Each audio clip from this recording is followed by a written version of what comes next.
They can't get our planes to fly, but they want to block the sky. Biden's new plan is bold, but it will leave us all cold. The White House is said to be open to considering a radical new way to address global warming by attempting to literally block the sun.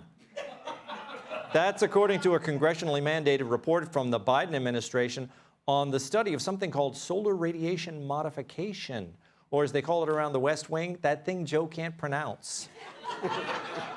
The concept, known as geoengineering, would involve chemically altering the atmosphere by increasing aerosols and manipulating how and when certain clouds form across the globe. So breathe easy. It's air pollution, but it's good.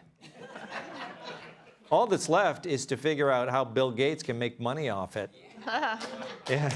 In theory, the strategy could drastically cool the planet, but it may also disrupt global weather patterns, or worse, make me even paler. Look at that. Is that me? I had an albino tell me recently I needed to get some sun.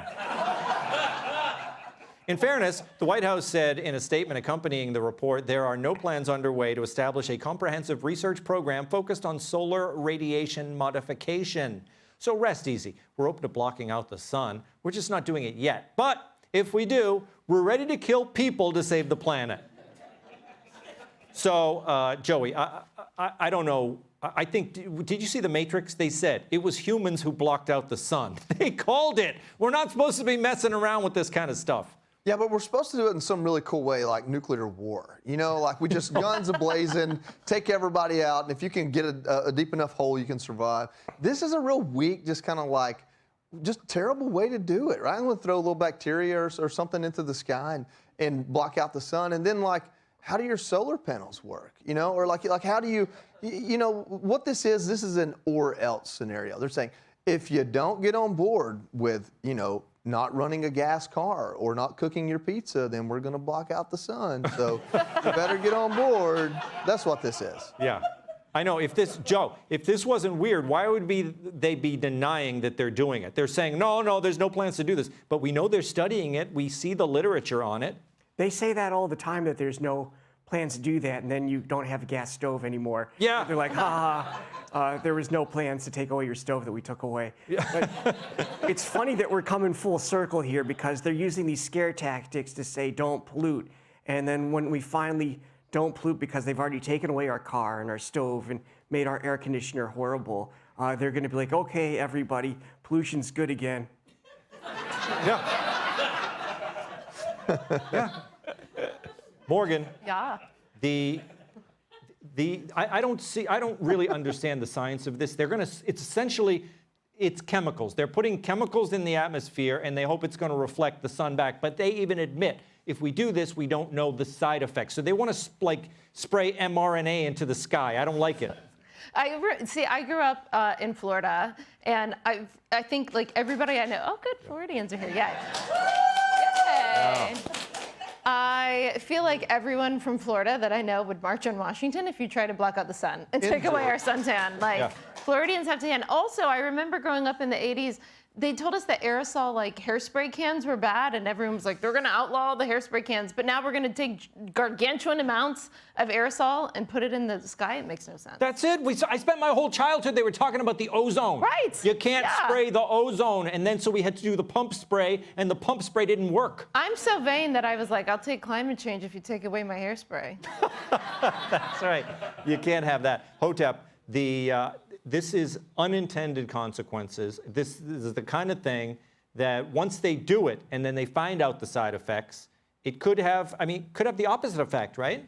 This is the most racist policy ever.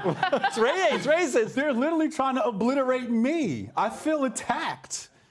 You know how much I love the sun? Like, I cannot survive in the cold weather. I'm so anti-white. Yeah. I can't do it. My bad. But no, seriously though, this reminds me of the movie Forrest Gump. Forrest Gump, he's fighting the Vietnam War, and it's like raining, right? And they can't figure out why is it raining. Well, guess what? Apparently there was this thing called Operation Popeye. You probably know about this.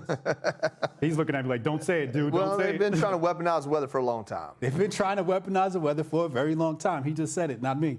So Operation Popeye was basically weather modification. They wanted to make it rain in all these different places, including Vietnam. Henry Kissinger was behind this, et cetera, et cetera. He's behind everything. Anyway, I shouldn't have said that either. I'm totally gonna get shot after this. They don't shoot people. They'll poison you. In my case, it's gonna block out the sun. But yeah. So when I look at this and I see this stuff happening, to me, it's not new. They're just telling us what they're already doing or already have done, unfortunately. And you did touch on that. Yes. What about something where if you're going to block the sun, don't do it in our atmosphere. Put something out in space. Like, you know when they have the, what do you call it when the thing gets in front of the sun? The eclipse, right? Eclipse, yeah. What if you just put a satellite up there to just go in front of the sun for like 20 minutes at a time? What do you think of that, Joe? The solar wind would push it right back into the planet. It would be a massive explosion. It would be awesome, but it would be terrible. Yeah. But I'll tell you what, there is a little bit of historical precedent for that because a lot of people think that the Little Ice Age happened in the 1300s from volcanic explosions, and that's kind of artificially recreating that to cool the atmosphere. Incidentally, when they talk about a 1.5 degree rise in temperature, they're talking about that from 1870, the end of the Little Ice Age.